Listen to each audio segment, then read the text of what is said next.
The biggest misconception of what every person has about skin, we treat it as a cosmetic surface, when in reality, it's extension of your body. It's a living, breathing organ. It's a detox organ. It's a protection organ. It has a many living parts, and it's a entirely reflection of your internal world. So if your internal world is inflamed, it's not balanced, you're stressed, you're not eating well, you're not moving every day, your skin will certainly age faster, no matter how old you are. Always, for any person considering any aesthetic treatment, to first ask question why. Why do you need this treatment? What are you trying to address? And ultimately, what's the emotional charge that you're carrying with that decision? Are you making this decision because you are feeling like you're missing out? Are you driven by fear? Because it's one of the biggest problems we have in aesthetic medicine. Decision is not made as a medical decision. It's driven by cultural fear. So there's nothing wrong with being vegans. And specifically for women, if I have women, because we have a little longer digestive tract compared to men, because we have larger organs like uterus sitting in there. So women typically do really, really well on plant diet. Our skin is more radiant. We get those essential micronutrients. We just talked about plenty of vitamin C. But as long as the patient is aware that they need to pay attention to their protein intake, maybe they do some plant protein like pea protein shakes. Maybe they're adding some natural collagen powders, things like from kelp sources. So yes, you can be very, very healthy as a vegan, and a lot healthier than people who do very heavy carnivore diet. Is something standing between you and your happiness? It was for me. I had to face my depression and the constant negative self-talk. Therapy helped me realize I deserve to be happy. That's why this podcast is called I Choose Health, because I made the choice to heal, and I want to share that with you. As a gift to you, we've partnered with BetterHelp as our sponsor to help you start your own healing journey. We all face moments when life feels overwhelming, whether it's stress, anxiety, or just feeling stuck. Talking to someone can make a real difference. And that's where our sponsor, BetterHelp, comes in. BetterHelp offers professional online therapy that's convenient, affordable, and entirely on your schedule. You can connect with a licensed therapist by video, phone, or even chat, whatever works best for you. Let our sponsor, BetterHelp, support you on your journey to better mental health. You can get 10% off your first month by going to betterhelp.com/iChooseHealth. That's betterhelp.com/iChooseHealth for 10% off your first month. Take the first step toward feeling better today. As a teenager, I decided to live better, so I gave up the meat, eggs, and cheddar. At 20 and 30, I wanted more, so I strengthened my mind and my core. Living a life that is healthier and wealthier because I choose health.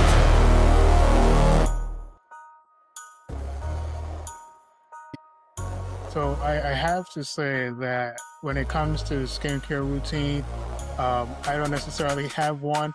And so, I was kind of excited for our next guest to speak to us today because I know there's a lot of things that I need to do in terms of taking care of my skin. Even though I focus a lot on the internal in terms of what I'm eating, and then even making sure that I'm, exercising and taking care of my body in that way. But I'm really excited to just get into the nitty gritty, the science of skincare, especially mostly in like natural skincare. And I want to welcome to the show Dr. Natalya, and hopefully I'm going to say this correct, Dr. Natalya Borakowski. You're doing great, Stefan. Perfect. Thank you. How are you doing, Dr. Natalya? I'm doing good. Thank you. Thank you for having me. Okay. So as a little bit of an icebreaker, and because people have been kind of guessing my age a little bit higher, and I've been kind of self-conscious about that recently. If you, as someone who's worked in skincare, you look at my face, are you able to create somewhat of a guess as to how old I am? But I would probably say mid 30s to late 30s at most. And, the skin, the outer appearance of the skin is not necessarily well judged between different races. And in medicine, we are very racist. Like, for example, the way the skin ages in Black people and Caucasian people, it's very, very different.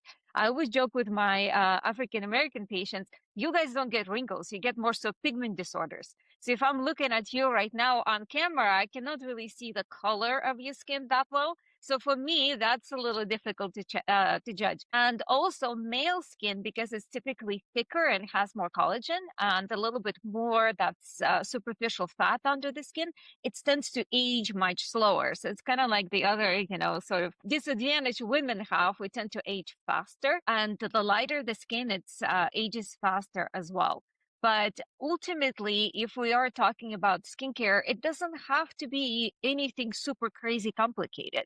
I think the biggest misconception of what every person has about skin, we treat it as a cosmetic surface, when in reality, it's extension of your body. It's a living, breathing organ. It's a detox organ. It's a protection organ. It has a many living parts, and it's a entirely reflection of your internal world.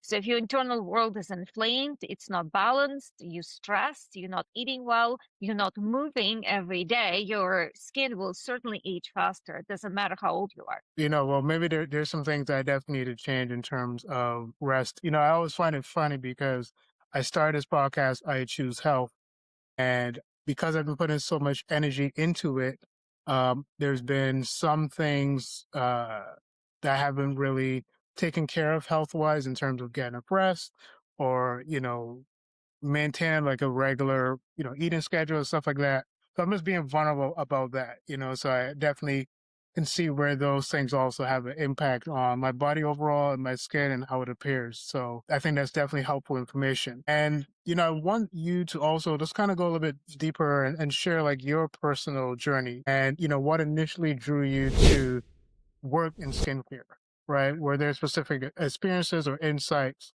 that ignited your passion? So the story is actually quite, silly, if you will. I arrived in the cosmetic industry by true serendipities. When my parents and I immigrated to the United States in the late 90s, one of my first jobs was working at the bank, and I truly enjoyed doing it. And I always lived in Arizona, and back then Scottsdale was still a very small town, crazy, Wild West. We got robbed at the gunpoint, believe it or not. And I was still in my early 20s living by myself, and I was terrified. I had so much anxiety. I couldn't sleep at night. I was keep like running this whole, nobody got injured, by the way, but then the guy was caught really quickly. But still, like, it was such a traumatic experience. And as any woman, when we stressed out, we treated with shopping therapy. So I went to our biggest mall there. I was walking around, and back then, one of the largest department stores, Macy's, was just opening in Scottsdale, and they had a huge billboard hiring for positions. So I literally walked in and I said, I want a job. So I thought it will be much safer to be in a big mall and just sell things. And as I walked in, and the manager asked me, well, what kind of position do you want? What department? And I said, well, how about shoes? I love shoes. And she looked at me, she goes, you're so cute. Do you need to be in cosmetics? And I said, I don't even know how to put mascara on my face, and she says, don't worry, we'll teach you everything. And that's really was my introduction to that whole world of skincare, cosmetics. What I really discovered is my passion of helping women to fall in love with their reflection, to really truly appreciate who they are. And then just to see woman's eyes light up when she looked in the mirror and then she sees herself the way she's supposed to see herself. To and then every time I talk about self-love, it's kind of like such a beaten down topic. And a lot of times people reject that and say like, well, I don't want to be selfish, especially older women, because we're conditioned to be caregivers, the mothers, wives.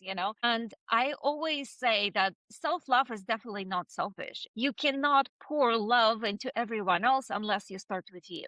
And once you cultivate that true acceptance of who you are, and aesthetic medicine, cosmetic could be really powerful boost to help you achieve that. But what I'm really trying to explain to every woman I ever come across, it still starts with you. So you should never rely on cosmetics, either it's a new lipstick or a mascara or Botox injections, to help you to cultivate that self-trust and love. It should start with you, and then all the others is just sort of a little amplification of what you already have.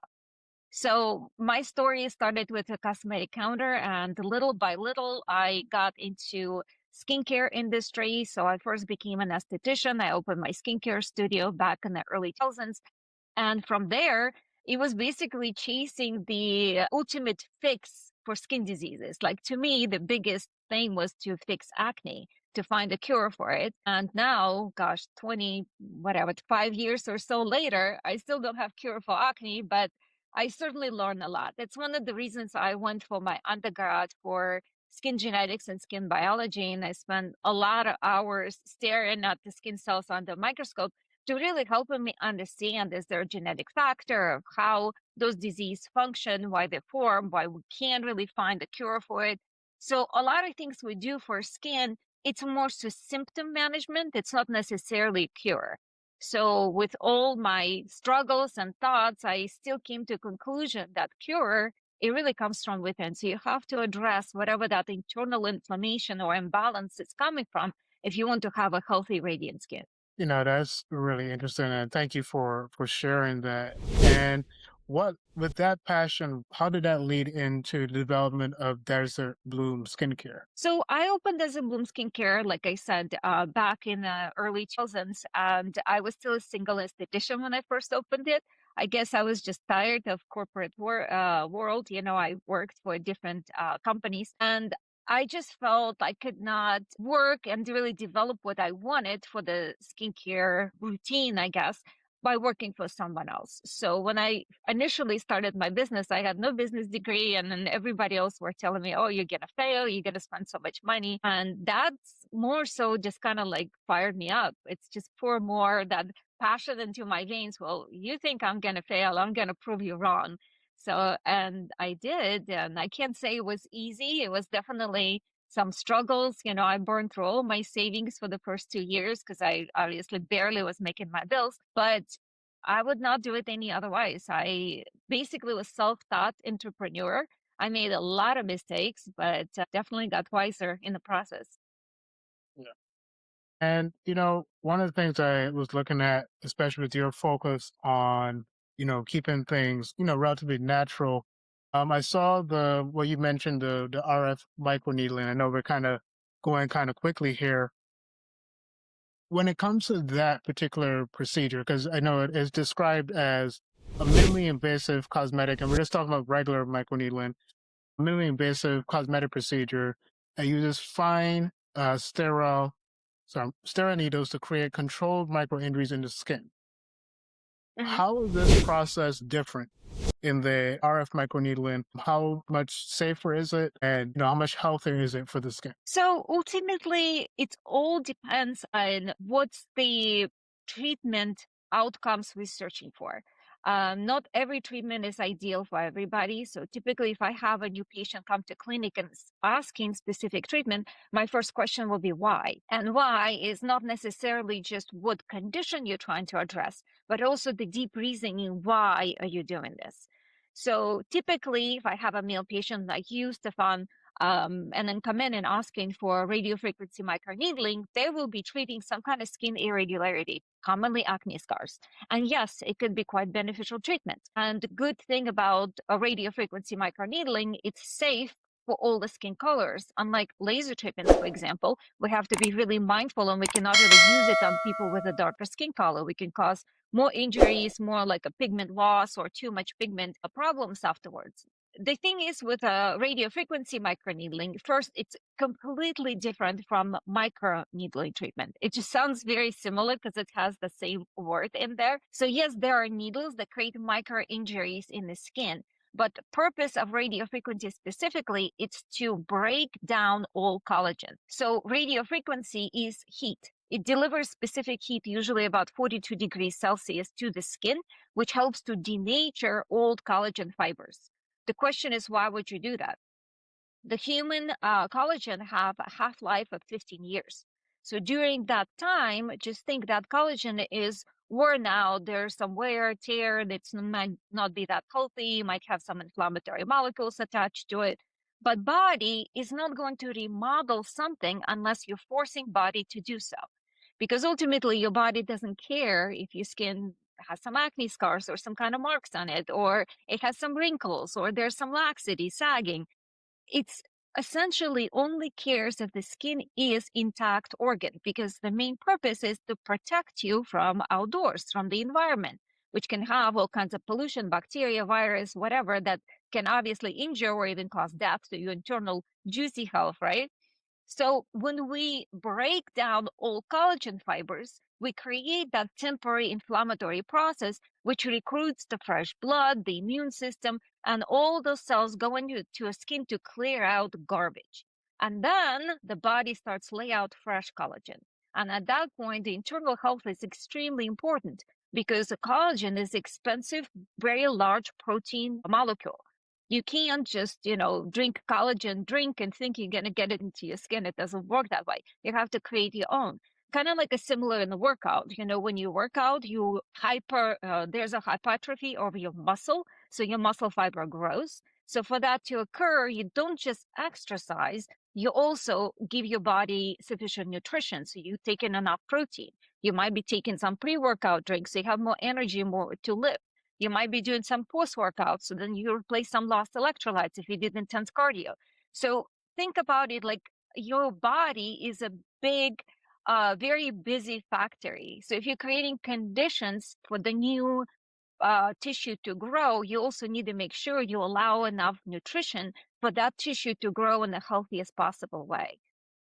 RF microneedling is great treatment, but as any treatment, it's also kind of like, again, analogy to a workout. It needs to be discussed with a physician who's doing the treatment for you. What's the outcome? What's the goals? And don't overdo the treatments. Because what also can happen, and there's sort of like a discussion among aesthetic doctors with radiofrequency microneedling, that can cause too much scarring, that internal scarring, we call it fibrosis in the skin. It's basically when both practitioner and a patient enjoy the results of that skin tightening, firming. Typically, it's older females we're talking about, and they just don't know when to stop. And they continue doing treatments over and over and over until skin becomes so overstimulated, it literally becomes like a mask. It's very stiff. And if in the future a patient decides to do some kind of surgical intervention like a facelift, it's extremely difficult to treat that skin because there's just so much that fibrous collagen that develops. So with all that said, every medical treatment, aesthetic medical treatment, is just a tool. The main question becomes if you have an ethical physician who is on your team doing the treatment, who can discuss with you all the pros and cons, if this treatment is really beneficial for your skin specifically, for your age, for your hormonal status, for your stress level, nutritional level, for your outcomes, and then also for your psychological state of health, also understanding that you do have a very realistic expectations what those non-surgical treatments can and cannot deliver. So, you have an undergrad degree in cellular biology and genetics from Arizona State. Can you tell our listeners what is happening to the skin at a cellular level when you care for your skin in a natural and non-invasive way through diet, rest, and hygiene practices versus not caring for it? So when we just taking care of our skin superficially, like for example, you're just using good skincare, you're wearing your sunscreen every day, you taking care of the very outer layer of the skin, it goes epidermis. So I always give analogy of skin kind of like a multi-layer building. So epidermis will be your roof and a penthouse.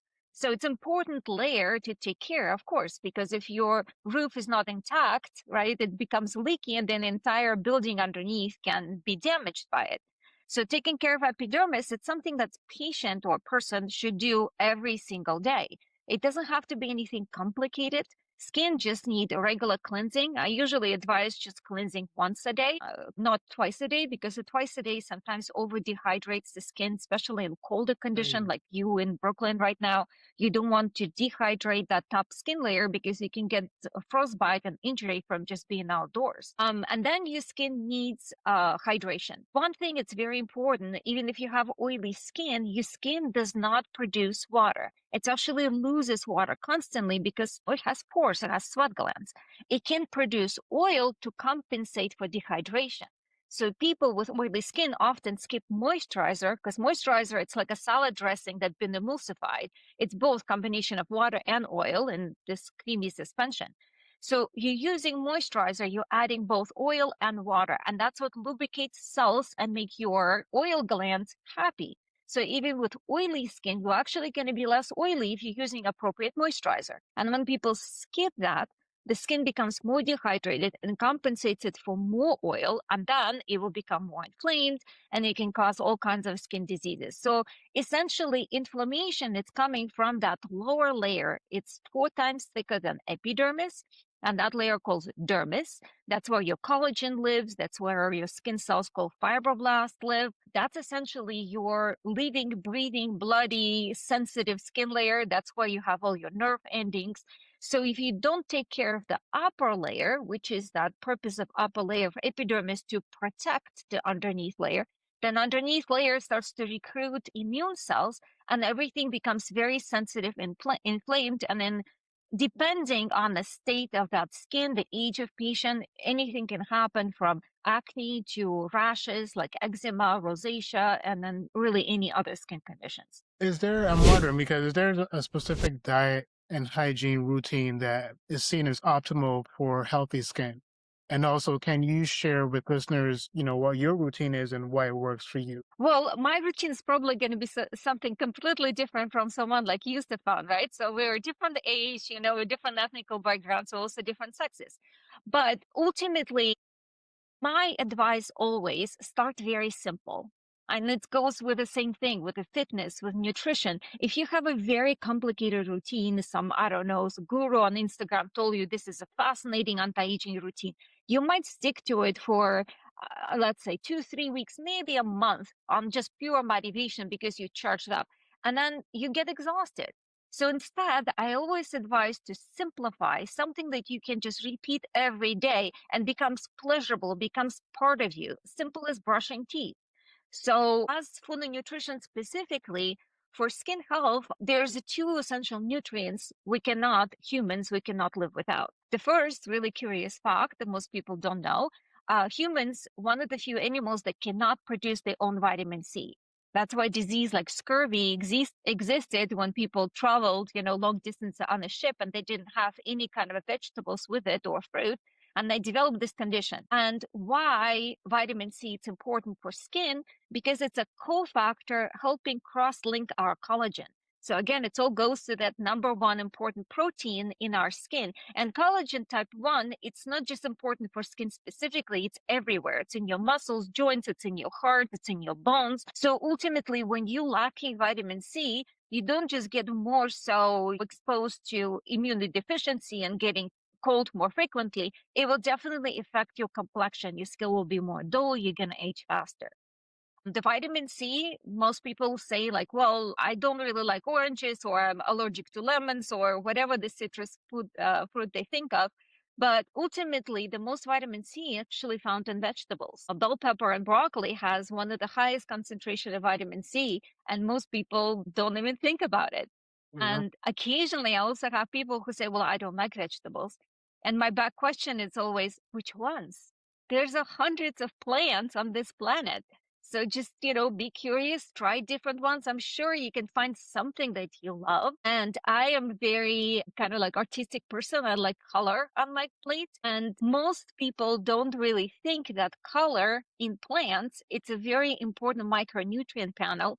And every color has a really important concept for our body. So I usually say, don't overcomplicate it. If you have 3 colors on a plate, you're already winning. Beige and brown doesn't count, and orange cheese is not color either. So we're just counting colors of vegetables, or fruit for that matter. So if you start really playing that game of adding 3 colors on every plate you eat, you're going to be a very healthy person with a really radiant skin. And then the second nutrient is obviously protein. For most women over 40, we definitely don't get enough protein in our diet because most women don't like meat. But it's okay. So even if you are vegan, you can still get plenty of plant protein during the day, but you have to be a lot more conscious and actually count the macros and make sure you get enough complete protein because most plant proteins are incomplete. So when you're missing some essential amino acids, obviously your body will struggle. You're not going to be building collagen because collagen is protein and it's built from protein, from amino acids that you are consuming. So I'm probably going to be a little bit biased just because, I've been vegan for about 18, 19 years now. And so, um, has there been any studies showing how a vegan diet or lifestyle may perform versus, maybe a very meat heavy diet when it comes to overall skincare? Say a majority of my vegan patients are really bad vegans and not like any kind of like a stone to your garden, Stefan, because I personally believe in plant medicine. I think plants are probably the most fascinating creatures in this planet because they're the only ones that actually create energy. So we are consumers of energy, so we eat what the plant's given to us. So when I have a vegan person that does it right, meaning their diet is mainly consist of plants, they're not carnivores, because majority of vegans, they're carnivores, they just eat starch. And yes, it's vegan, rice is vegan, I get it, but if most of your plate is brown rice and you're really not getting, or beans for example, you're not really getting that colorful vegetables on your plate, you're really not giving enough nutrition you need. And also a lot of vegans don't understand that most plant protein is incomplete protein, so you need to rotate your protein source. If you one day you eat beans and tomorrow you eat legumes, and then day after you might be eating things like quinoa, because every plant protein will deliver different amino acid profile. So there's nothing wrong with being vegans. And specifically for women, if I have women, because we have a little longer digestive tract compared to men, because we have larger organs like uterus sitting in there. So women typically do really, really well on plant diet. Our skin is more radiant. We get those essential micronutrients. We just talked about plenty of vitamin C. But as long as the patient is aware that they need to pay attention to their protein intake, maybe they do some plant protein like a pea protein shakes, maybe they're adding some natural collagen powders, things like from kelp sources. So yes, you can be very, very healthy as a vegan, and a lot healthier than people who do very heavy carnivore diets, because that's another like very bad extreme version of it. When I have some male patients that come in and all they eat is like steak and no vegetables, because the vegetables take too much space in their stomach because they just want to get as much protein as possible. Ultimately, I don't think that there's a perfect diet out there, either it's a vegan or not. It just needs to be balanced to make sure body is getting all the nutrients it needs. Right. So, we are talking before about, this research, especially as relates to, both men and women, but specifically women in this example. Women worldwide pay more for skincare products and services, and women are more likely than men to have a regular skincare routine. But sometimes the cost of business is referred to as the pink tax, where women are charged more in some places. And I know on your site, you said you believe that these procedures should be affordable. How is Desert Bloom Skincare changing this economic phenomenon? Well, there's not all the prices we can control, Stefan, because things like, for example, Botox injections or fillers, it's really out of our control because the cost of those goods are coming from big pharma, Allergan and Galderma, and their prices are not cheap. So those are certainly luxury treatments, but you can have a very beautiful, healthy skin without doing injectables. And I usually, if I have a patient come in asking for filler, let's say filler injection, we have the conversation about what I call it the core foundation. It's the four things that's sort of non-negotiable for healthy aging: sleep, movement, stress management, and nutrition. So if I have a woman who stressed out of, wazoo going through divorce, we'll say, and then she doesn't really eat well, she doesn't drink enough water, and she certainly haven't seen a gym in the last 5 years. So I would advise her not to spend her money on a filler. Although you might give her that little confidence boost of getting, I don't know, lip filler or cheek filler, but ultimately it's not what is best for her skin at that point. It's better to just really see what does my body need. Because if your body is really stressed out, you're going to have so much more inflammation, and you might even have adverse reactions on those filler injections. So it's not necessarily making the other luxury treatments affordable, but educating patients at what they can do with their budget and where they can get most for their money. Just staying on that subject of women in skincare, I know you've done work with, Dr. Murat. I'm going to really butcher his last name, Butcher Tazde. I can't pronounce that.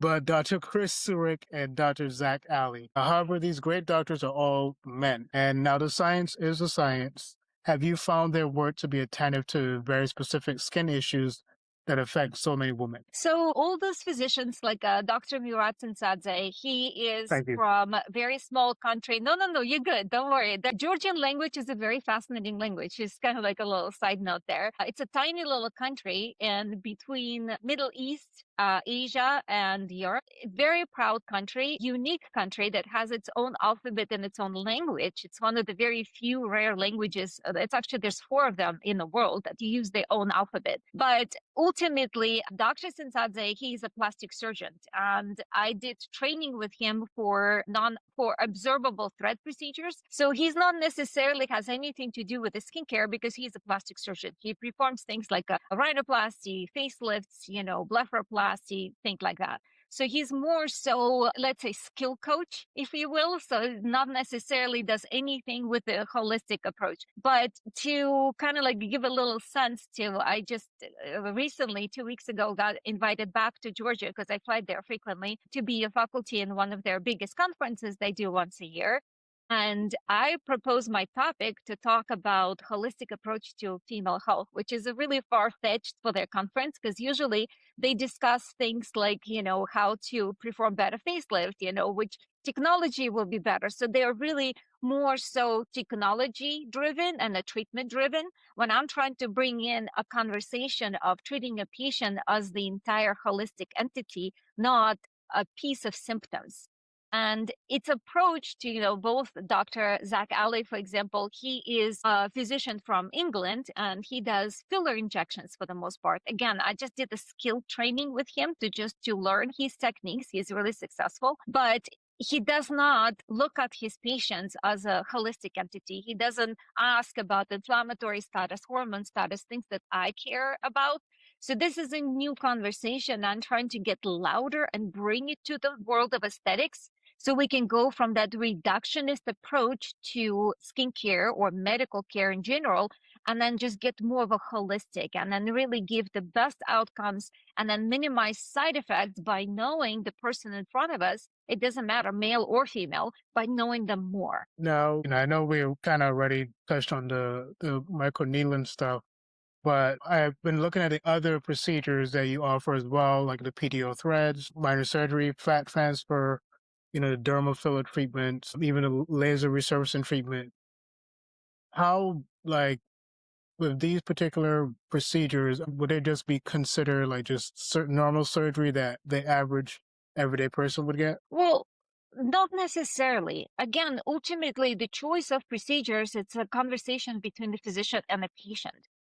I honestly really don't like when patients come in and ask for a specific procedure because often they come in with a wrong understanding what procedures can and cannot do. My advice is always for any person considering any aesthetic treatment to first ask question why. Why do you need this treatment? What are you trying to address? And ultimately, what's the emotional charge that you're carrying with that decision? Are you making this decision because you are feeling like you're missing out? Are you driven by fear? Because it's one of the biggest problems we have in aesthetic medicine. Decision is not made as a medical decision. It's driven by cultural fear.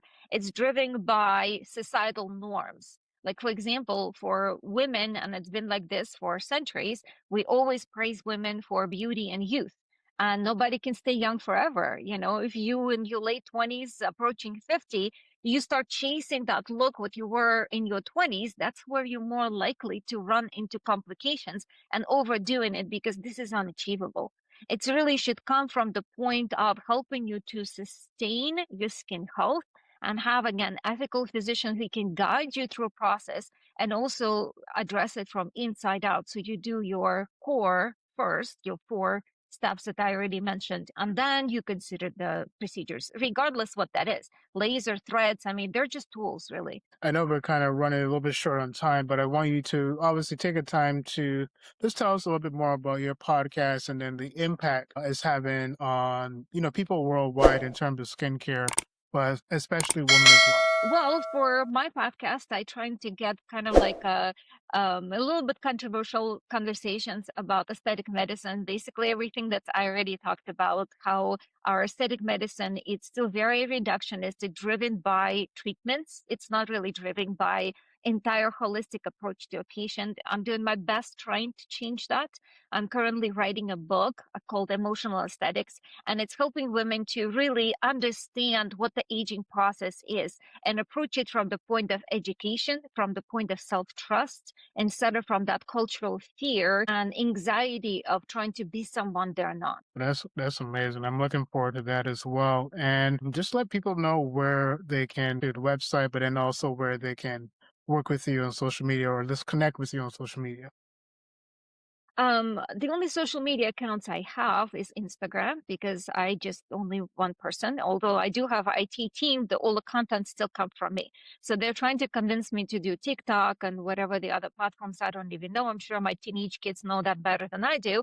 But on Instagram, I have unveil.life account, and that's essentially talking about the philosophical approach to aging, helping women to establish healthier relationship with their image and healthy relationship with aging. So unveilyou.life is Instagram account, and so is the website is www.unveilyou.life. If you are interested in reading a book at some point, because it's still in the form of a raw manuscript and publishers just start working on editing, so hopefully it will be published sometime in early April.